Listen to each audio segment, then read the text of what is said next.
성도 여러분 안녕하세요. 어려운 시기 다들 잘 지내고 계시는지요? 오늘도 하나님께 예배할 때 하나님께서 우리에게 지혜를 주셔서 오늘을 살아갈 그런 은혜를 주시기를 바랍니다. 그러면 사도신경으로 우리의 신앙을 고백하며 하나님께 예배하겠습니다. 나는 전능하신 아버지 하나님 천지의 창조주를 믿습니다. 나는 그의 유일하신 아들 우리 주 예수 그리스도를 믿습니다. 그는 성령으로 잉태되어 동정녀 마리아에게서 나시고 본디오 빌라도에게 고난을 받아 십자가에 못 박혀 죽으시고 장사된 지 사흘 만에 죽은 자 가운데서 다시 살아나셨으며 하늘에 오르시어 전능하신 아버지 하나님 우편에 앉아 계시다가 거기로부터 살아있는 자와 죽은 자를 심판하러 오십니다. 나는 성령을 믿으며 거룩한 공교회와 성도의 교제와 죄를 용서받는 것과 몸의 부활과 영생을 믿습니다. 아멘. 찬송가 179장입니다. 통합 찬송가로는 167장 주 예수의 강림이 가까우니 1절 부르겠습니다.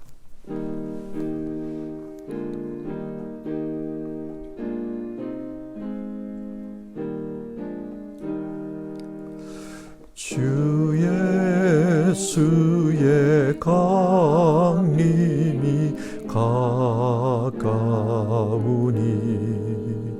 저 천국을 얻을 자 회개하라. 주 성령도 너희를 부르시고 무천사도 나와서 영접하네.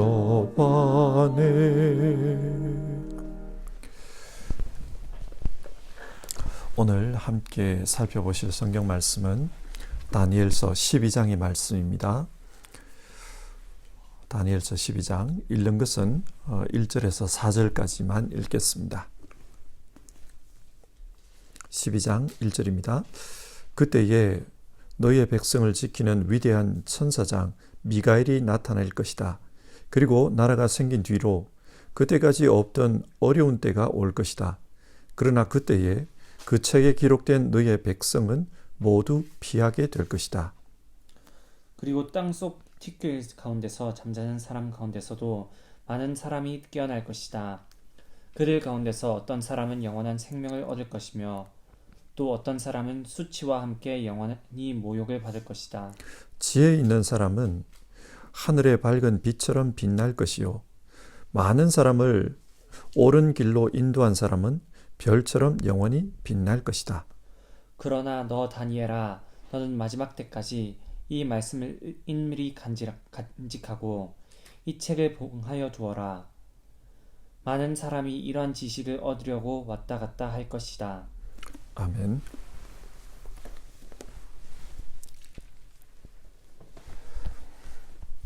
다니엘서 12장은 종말의 때에 대한 말씀입니다. 여러분, 종말이 무엇입니까? 한국어로 종말은 마지막 때, 끝, 그런 뜻입니다. 그래서 종말 그러면 별로 좋은 느낌이 아닙니다. 그러다 보니 종말에 대한 말씀은 별로 읽고 싶지도 않고 또 종말은 피해야 된다, 그런 생각을 합니다. 하지만 성경에서 종말은 소망과 연관이 있는 단어입니다. 신약 성경에서 종말을 헬라어 에스카톤으로 표현하는데 이 단어는 끝, 마지막 그런 뜻도 있지만 완성이라는 뜻이 있습니다. 하나님의 뜻이 완성되는 때 그때가 종말입니다. 그래서 종말이 오면 하나님의 나라가 임하고 새 하늘과 새 땅이 하늘로부터 내려옵니다. 이 세상에서 어려움을 당하며 살았던 주의 백성들이 드디어 하나님의 나라에서 영원한 안식을 얻게 됩니다. 주와 함께 참으로 기쁘게 살아갑니다. 따라서 종말은 무서운 시간, 피해야 할 시간이 아니라 소망이 완성되는 때, 아주 좋은 때입니다. 우리가 기다려야 할 때입니다. 자, 종말에 대한 이런 개념을 가지고 오늘 말씀을 같이 생각해 봅시다. 다니엘서 11장에서 이스라엘 백성들은 큰 환난을 당하는 이야기가 나왔습니다. 악한 왕이 하나님을 믿는 신앙을 버리게 만들려고 말로 표현할 수 없는 그런 박해를 가합니다.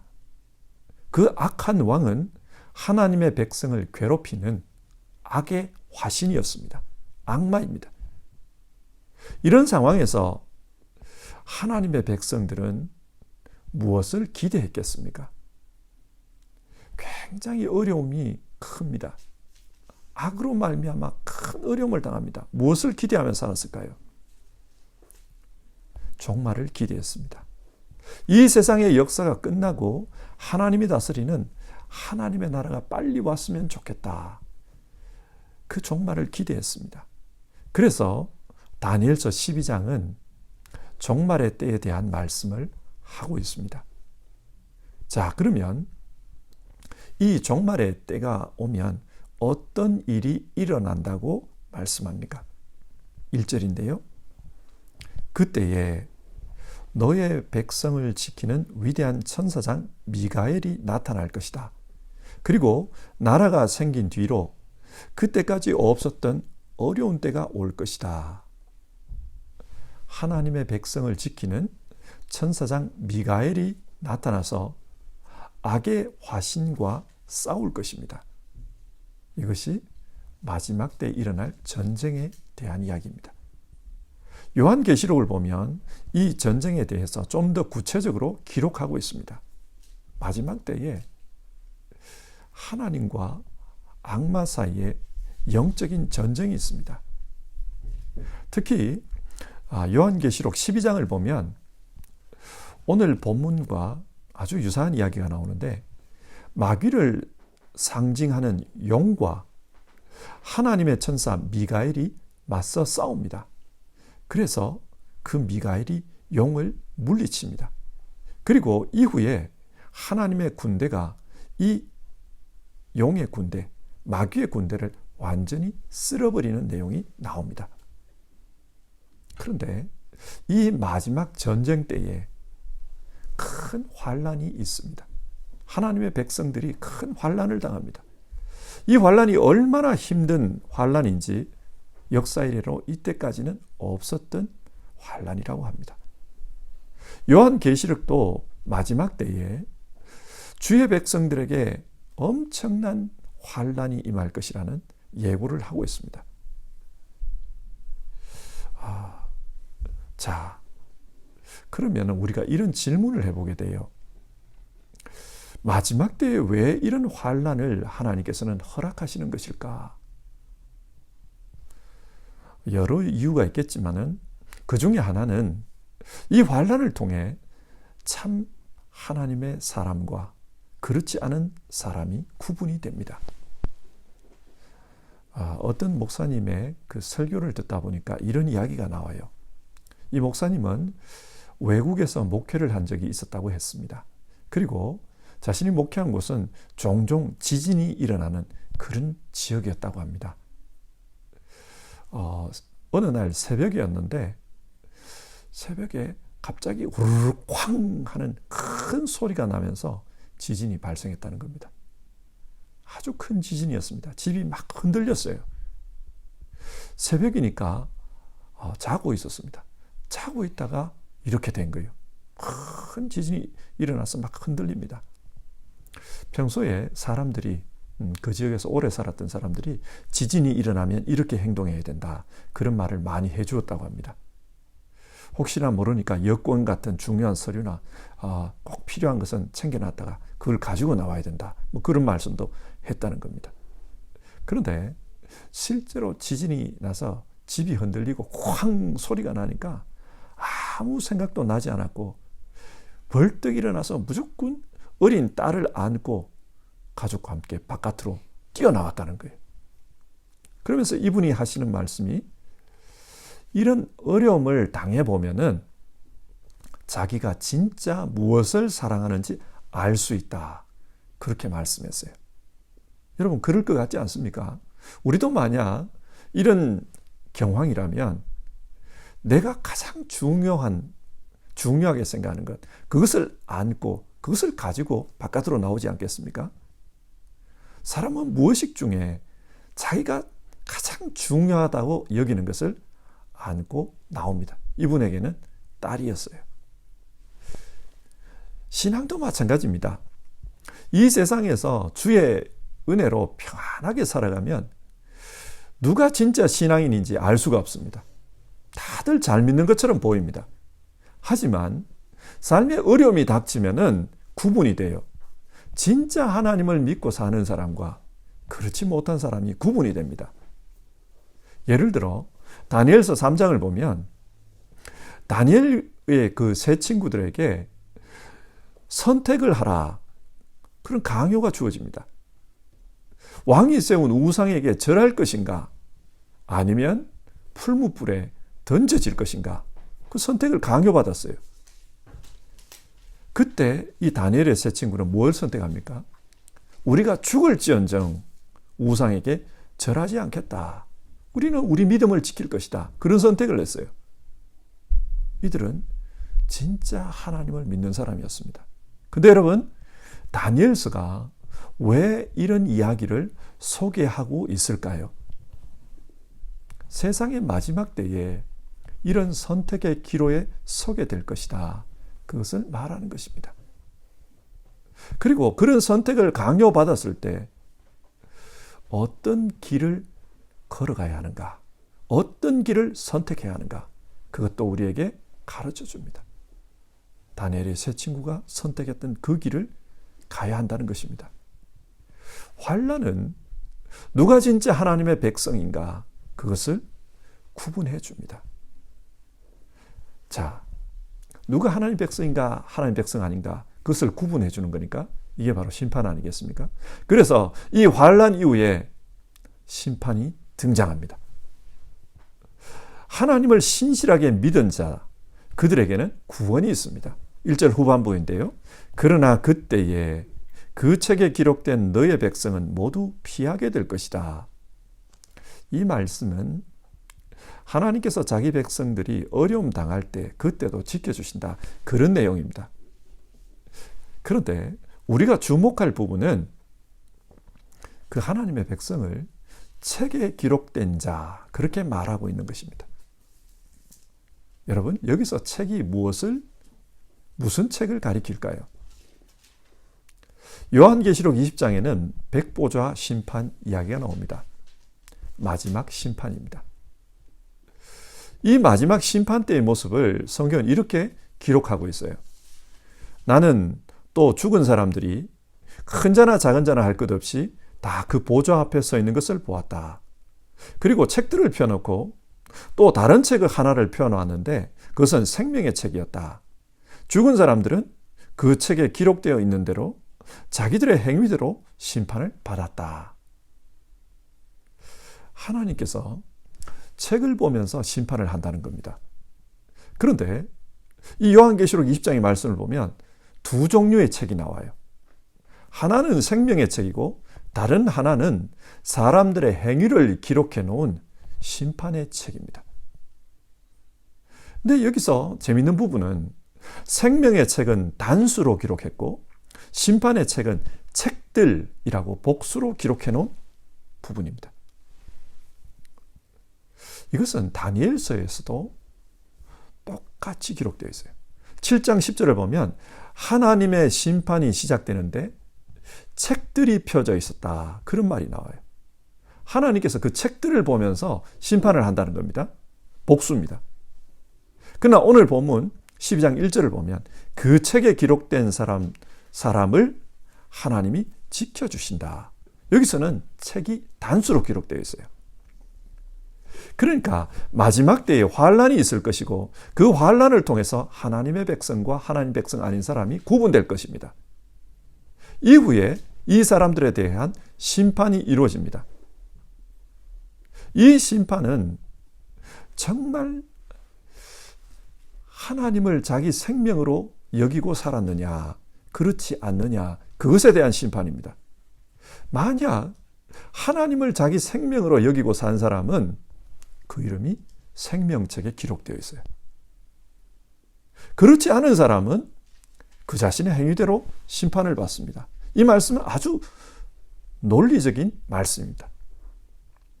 그런데 이 말씀에 대해 오해하기가 좀 쉽습니다. 흔히들 말하기를 착하게 살면 구원을 받는다, 그렇게 이야기해요. 오늘 말씀도 자기 행위대로 심판을 받는다고 하니까 착하게 산 사람은 구원을 받을 수 있을 것이다, 그렇게 생각을 합니다. 그러나 이것은 성경의 가르침과 무관한 내용입니다. 무관한 주장입니다. 성경은 그렇게 가르치지 않아요. 성경이 말하는 바를 보십시오. 모든 사람은 죄인이다. 그래서 하나님 앞에서 의롭다고 주장할 수 있는 사람은 아무도 없다. 무슨 말입니까? 행위대로라면 구원받을 수 있는 사람이 아무도 없습니다. 따라서 성경이 말하는 행위란 자기 자신을 믿고 살았느냐, 하나님을 믿고 살았냐, 그 사람의 생명이 뭐였냐, 이 말입니다. 자기를 믿고 산 사람은 마지막 때 자기가 자기 인생을 책임져야 합니다. 그러나 하나님을 믿고 산 사람은 하나님께서 그 사람을 책임져 주십니다. 근데 여기서 또 이런 문제 제기를 할 수 있어요. 사람이 죽었는데 어떻게 심판을 받습니까? 맞는 말이에요. 세상에서도 보면 죄를 지었는데 그 사람이 죽고 나면 그 죄를 물을 수가 없어요. 공소권 없음, 이렇게 됩니다. 그래서 오늘 말씀 2절을 보면 죽은 자들의 부활에 대한 말씀이 나와요. 2절인데요. 그리고 땅속 티끌 가운데서 잠자는 사람 가운데서도 많은 사람이 깨어날 것이다. 죽은 자들이 살아납니다. 땅속 티끌, 그 사람들이 살아나요. 잠자는 자들 살아나요. 요한복음 5장 29절을 보면 선한 일을 한 사람은 생명의 부활로, 악한 일을 한 사람은 심판의 부활로 살아날 것이다. 그런 말씀이 나옵니다. 모든 사람은 살아납니다. 심판 때에 살아나요. 그래서 심판 때 앞에 서게 됩니다. 그리고 2절, 그들 가운데서 어떤 사람은 영원한 생명을 얻을 것이며 또 어떤 사람은 수치와 함께 영원히 모욕을 받을 것이다. 어떤 사람은 영생을 얻고 어떤 사람은 그렇지 못합니다. 누가 영생을 얻습니까? 하나님을 자기 생명으로 믿고 산 사람들입니다. 하나님을 자기 생명으로 여기고 산 사람들은 영생을 얻습니다. 예수님께서 이 땅에 오셔서 내가 곧 길이요 진리요 생명이다, 그렇게 말씀하셨습니다. 예수님께서 자기 자신을 생명이라고 하셨어요. 이 말씀은 괜한 이야기가 아닙니다. 정말 예수님 안에 하나님의 생명이 있습니다. 그래서 예수님을 믿고 예수님과 분트가 된 사람에게는 하나님의 생명이 주어집니다. 그 사람 안에도 하나님의 생명이 있습니다. 이런 사람들은 마지막 때에 영생을 얻습니다. 그러나 하나님을 믿지 않는 사람들, 예수님을 믿지 않는 사람들은 어떻게 됩니까? 영원한 생명과 분트가 되지 않았기 때문에 그들에게는 생명이 없습니다.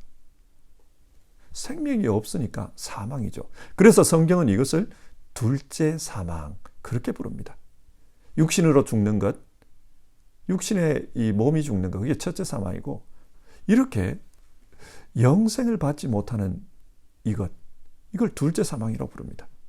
그래서 영생을 얻지 못한 사람들은 영원한 고통 속에서 영원히 살게 된다. 이런 일이 종말 때에 일어날 것이라고 성경은 말씀하고 있습니다. 자, 지금 성경은 이런 계시의 말씀을 듣고 깨달은 자들에게 요구하는 바가 있어요. 뭘 요구하는가? 3절입니다. 지혜 있는 사람은 하늘의 밝은 빛처럼 빛날 것이요, 많은 사람을 옳은 길로 인도한 사람은 별처럼 영원히 빛날 것이다. 이 계시의 말씀을 듣고 지혜 있게 믿음으로 산 사람은 하늘의 별처럼 빛날 것이라고 합니다. 그리고 이 말씀을 듣고 다른 사람에게 영생의 길, 옳은 길을 가르치는 사람, 그 사람들을 옳은 길로 인도하는 사람, 그 사람들도 별처럼 영원히 빛날 것이라고 합니다. 별처럼 영원히 빛난다. 그것은 하나님 나라에서 영광스럽게 살 것이다. 그 말입니다.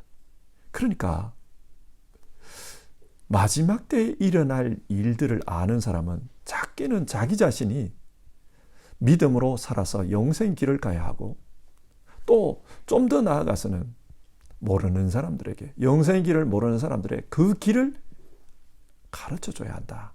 그래서 옳은 길로 인도해야 된다. 그 말씀을 하고 있습니다. 근데 4절을 보면 이런 말씀이 나옵니다. 마지막 때에 많은 사람들이 이 지식을 얻으려고 왔다 갔다 할 것이다. 그 말씀이 나와요. 이 구절을 성경 주석서를 보니까 마지막 때에는 하나님과 세상 사이에서 왔다 갔다 하는 사람들이 많다는 것입니다. 다니엘서 11장에서 마지막 때에 환란이 발생했다고 하지 않습니까? 그렇게 환란이 발생하니까 어떤 사람들은 그 환란을 피하기 위해서 세상과 타협해버립니다. 하나님을 등집니다. 그러다 보니까 하나님과 세상 사이에서 왔다 갔다 이런 일이 발생해요. 세상으로 갔다가 이러면 안 될 것 같다. 또 하나님께 왔다가 너무 힘들다. 세상으로 갔다가 이렇게 왔다 갔다 하는 일이 생긴다는 거예요. 한편으로는 하나님을, 다른 한편으로는 세상을 따라가는 그런 일들이 발생할 것이다. 그게 마지막 때의 모습입니다. 자, 오늘 말씀을 한번 정리해 봅시다. 다니엘서 12장은 종말의 때에 일어날 일을 이야기해 줍니다. 종말의 때에 어떤 일이 일어나는가? 영적 전쟁이 있어요. 그래서 믿는 자들에게 환란이 있습니다. 천사 미가엘과 마귀가 싸우는 그런 영적 전쟁 가운데 믿는 자들에게 환란이 있습니다. 다니엘서 12장은 이 환란의 때와 때를 한때, 두때, 반때, 혹은 1290일, 혹은 1335일 이런 날짜들을 말하고 있습니다. 무슨 말이냐? 한때, 두때, 반때, 3년 반이라는 말입니다. 유대 달력은 1년을 360일로 잡거든요. 그렇게 보면 1290일, 3년 반입니다. 그러니까 환란은 3년 반 동안 계속된다. 요한계시록을 봐도 3년 반 환란이 나와요. 3년 반이 무엇을 가리킵니까? 3년 반은 완전수인 7을 반으로 나눈 것입니다. 그러니까 유한한 시간을 가리킵니다. 이 환란은 유한한 시간입니다. 영원한 환란이 아니고 유한한 시간입니다. 그리고 이 환란이 지나고 나서 1335일, 이거는 1290일에다가 좀 더 더한 거죠. 그러니까 환란이 끝나고 얼마 지나지 않아서 1335일 하나님의 나라가 임한다. 하나님 나라가 완성된다. 그 말입니다. 그때에 심판이 있을 것입니다. 어쩌면 우리가 사는 이 땅의 인생, 이 인생 가운데도 3년 반 환란이 있어요. 우리도 영적인 전쟁을 느끼면서 살아갑니다. 때로는 정말 힘든 때가 있어요. 왜 이런 일이 일어났을까? 힘들 때가 있습니다. 때로는 유혹이 있습니다.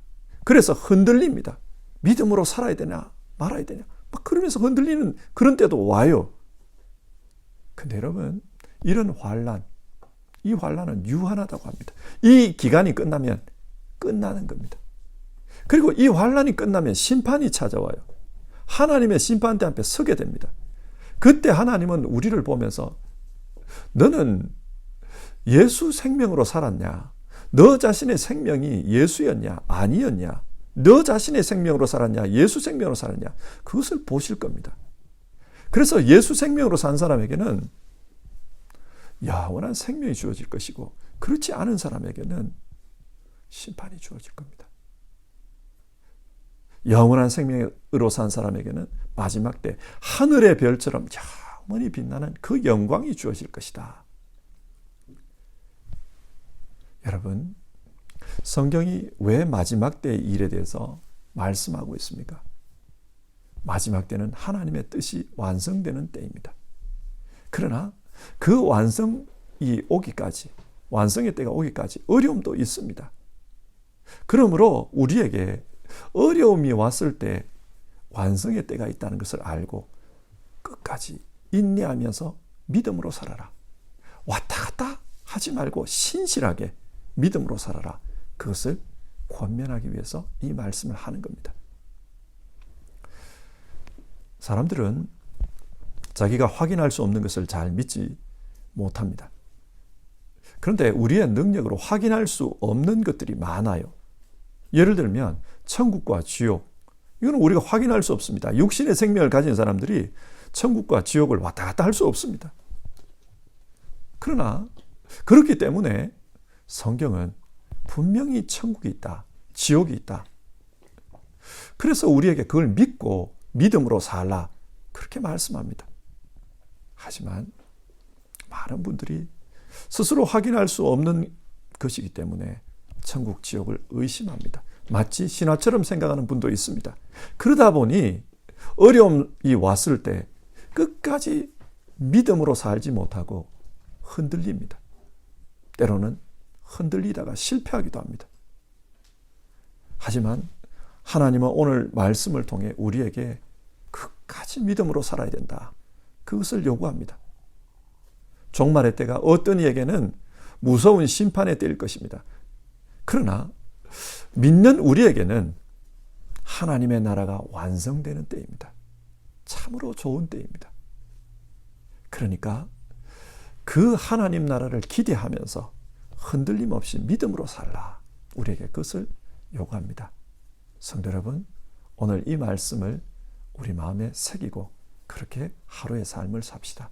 정말 흔들림 없이 하나님의 나라를 생각하며 믿음의 경주를 하는 우리 모두가 되기를 바랍니다. 179장 주 예수의 강림이 2절 부르고 기도하겠습니다.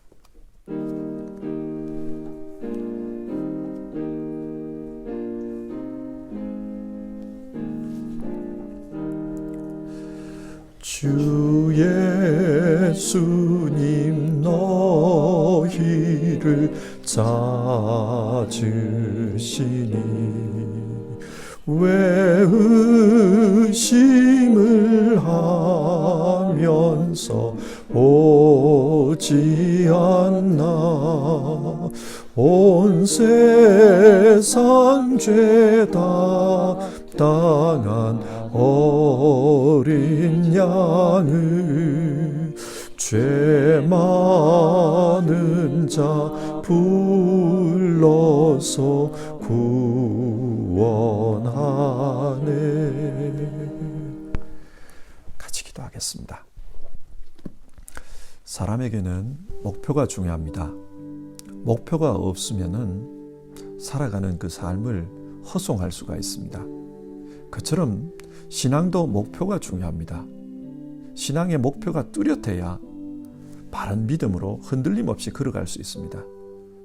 성경은 우리에게 우리의 목표는 하나님 나라다, 그렇게 말씀합니다. 그 하나님 나라는 마지막 때에 이루어집니다. 그 마지막 때에 이런 일이 있고 어려움이 있을 것인데, 그럼에도 불구하고 목표를 향해서 흔들리지 말고 믿음으로 살아가라. 오늘 우리에게 그것을 권면합니다. 성도 여러분, 우리에게 주어져 있는 이 시간을 신실하게 믿음으로 살겠다, 주 예수님 따라서 그렇게 살겠다, 우리가 그렇게 다짐하며 기도해 봅시다.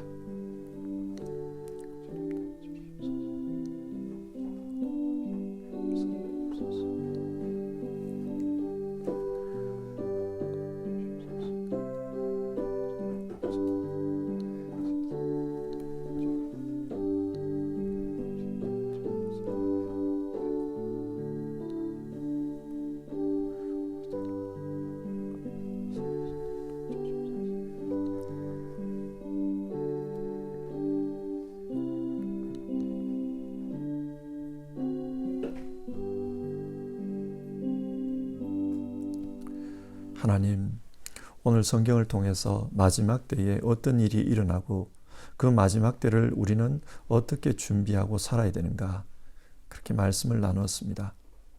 종말의 때는 참 좋은 때이다. 하나님의 나라가 완성되는 때이다. 우리의 인생도 완성되는 때이다. 그렇게 말씀 나누었습니다.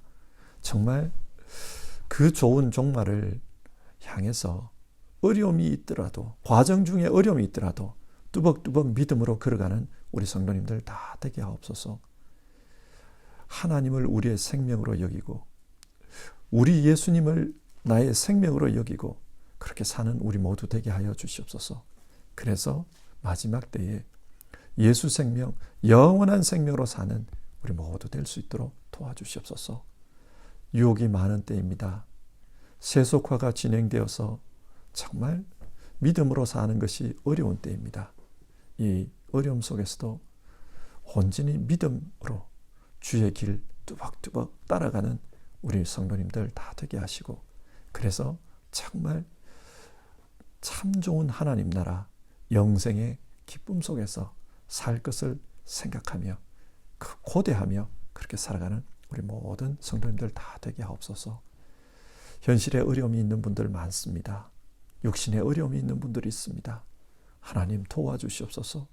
그리고 이 땅에서의 어려움을 다 이길 수 있도록 우리 하나님 지켜주시옵소서.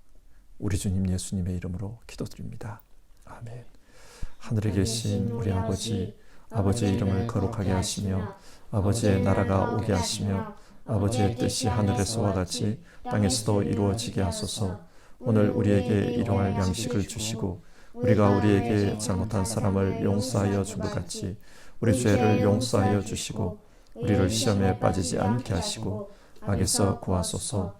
나라와 권능과 영광이 영원히 아버지의 것입니다. 아멘.